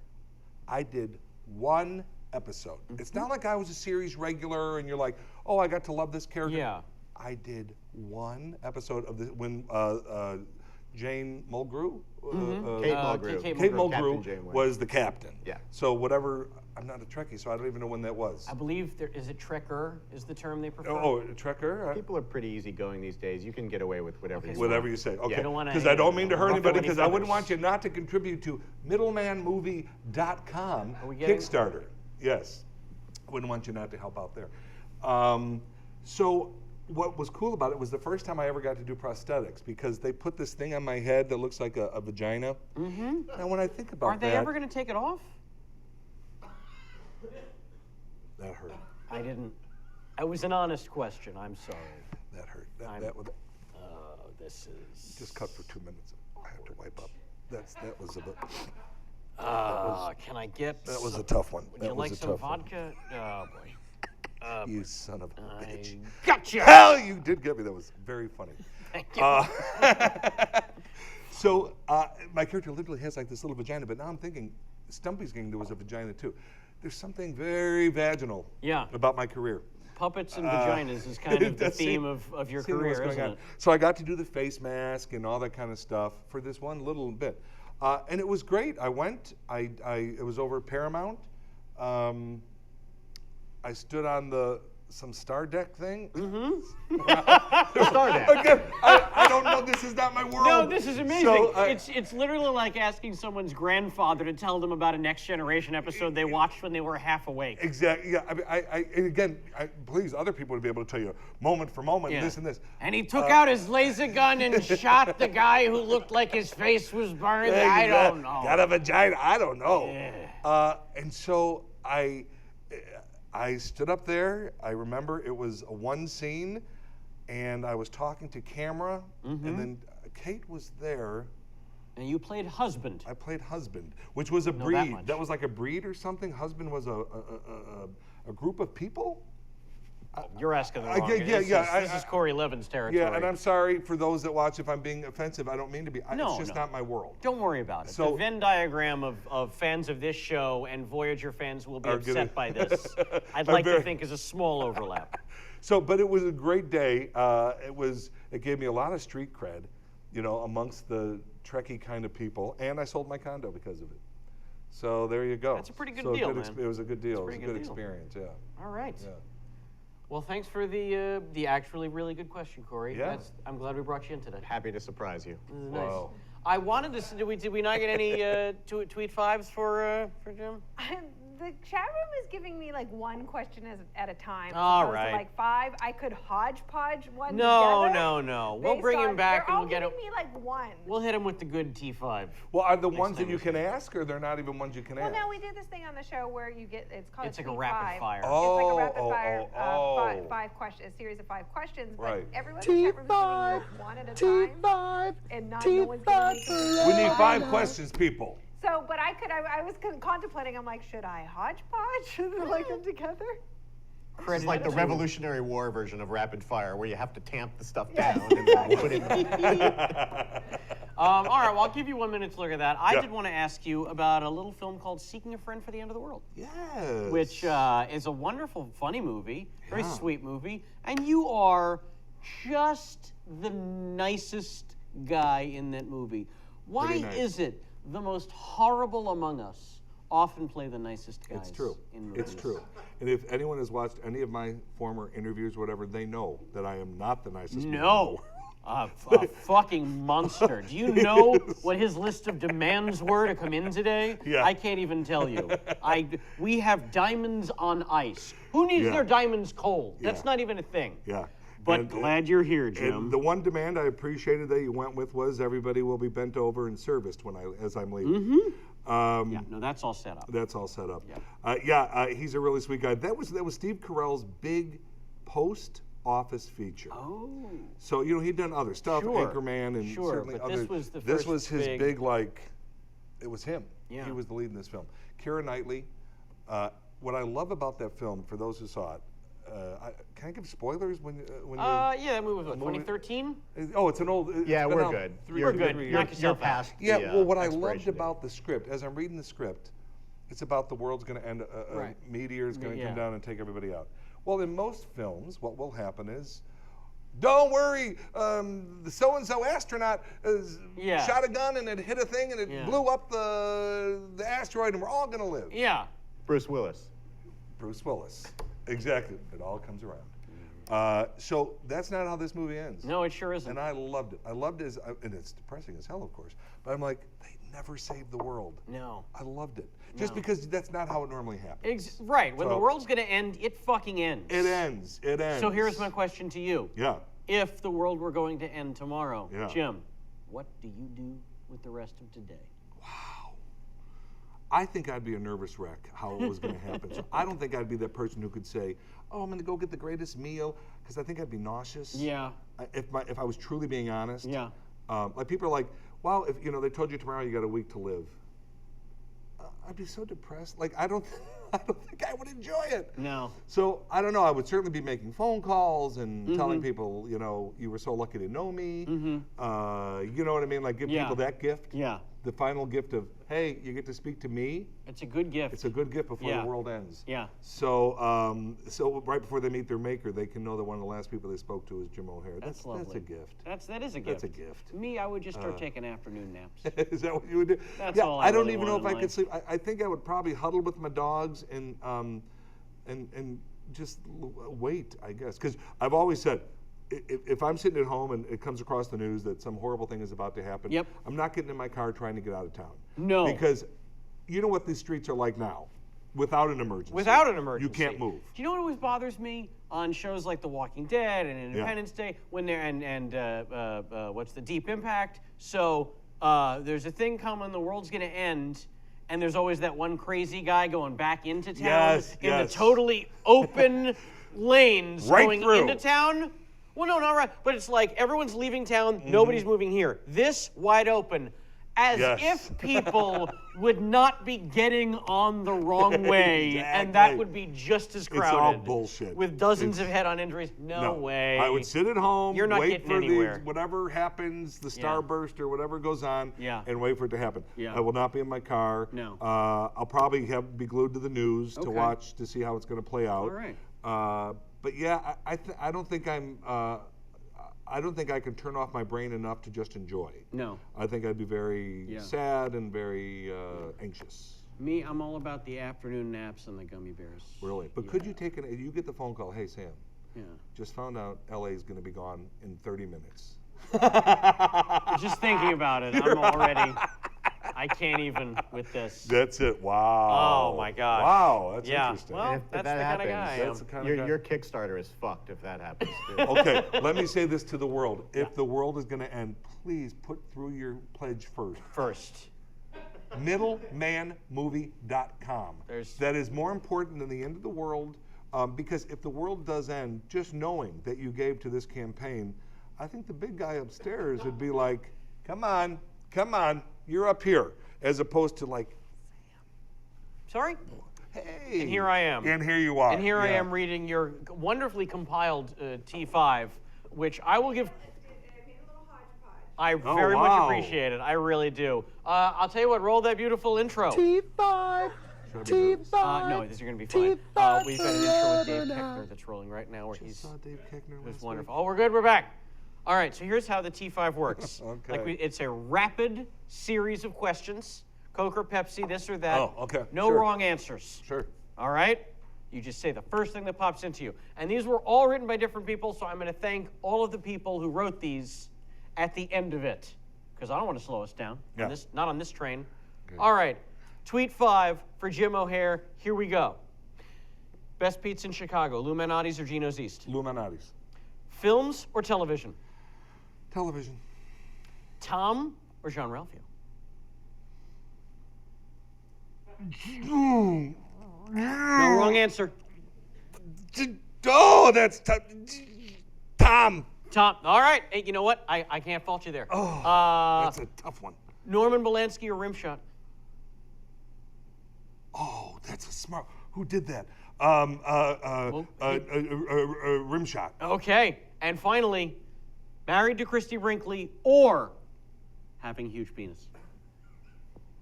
Oh God. Having a huge penis. Attaboy. All correct. Who the hell That's came 5 up for with the 5. rim shot? Okay, I want to give Norman credit to Polanski? everyone. So one of those was from Butch Wilson, Pranesh Bodwake, that's the name. Who else we got? Jerry Mariano gave you the Polanski rim shot, and Ron C. Ponce was the last. That is a question blast ever. from the past from Chicago. I did a show called The Boys Next Door, where I Yeah. played Norman Polanski. And then I did a show with Ned that Ned Crowley wrote, part of White Noise, called Ad Nauseum, where I was I came to life. I was a talking toilet seat. Oh my God. Called Rim Shot. Shot. Wow, see? Wow, You've got that, fans, who the my hell? friend. I didn't even remember that. Holy crap. Well, Jerry Mariano, you have to Jerry, thank for that. dude, God bless. Yeah. You know, there's this Wikipedia pages and all that. There's stuff on there I forgot I've done. I don't know who does all that, but it's amazing that people find out all your stuff. Yeah. I mean, you can't do anything that's secret anymore. No, you certainly can't. I mean, Including this show. It's already out there. what? I know. Like, you know, one day you put peanut butter on your crotch and you do.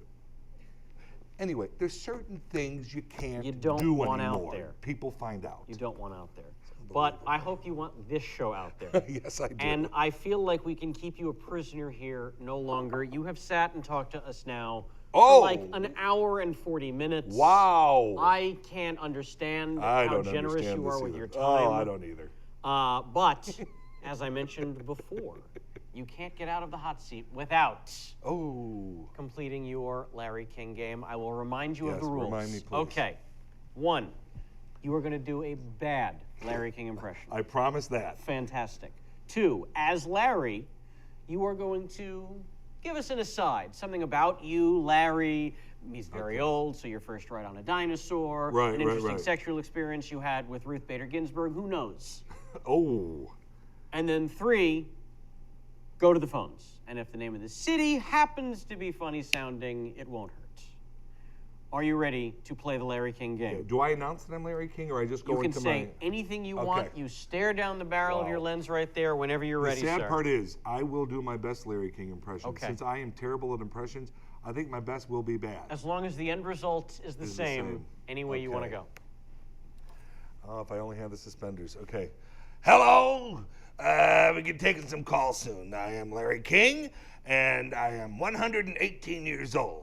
I have been sitting on my balls for the past 30 years. And we have a call from Gum Guzzle, Nebraska. Go ahead, caller. I think I spent a summer in Cum Guzzle, Nebraska. It's the coldest summer of my life. Jim O'Hare, Awesome. I cannot thank you enough So much fun. for coming here, gracing us with your presence. Please give me one more minute just to wrap the show Sure. up, and then we'll have you out of here. Wrap this shit up. We did it. Somehow we did it. I could never have done this alone, so I want to thank everyone in the room. Jamie Foxx, Corey Levin, Kenny Chen, Samantha Ward on makeup, Jason McIntyre up in the booth. Who am I forgetting, J-Mac? Mike Dooman. The wonderful crew here at the West Side Comedy Theater. I'm sorry? Sean Casey. Thank you, Sean, for letting us use your digs. And I feel like I'm leaving someone. What's that now? Natalie Rosen, of course. Oh, yes, our media. And of course, this would not be possible without the namesake of this very program, Mr. Kevin Pollak, who we hope has arrived safely in Cleveland. Feel free to find him. Let him know how disappointed you are with me and this episode. And, well, we hope to see you back here again. I don't know when the next show's going to be. I don't know who's hosting it. I don't know who's going to be the guest. We're all going to find out together. But until next time, fuck off.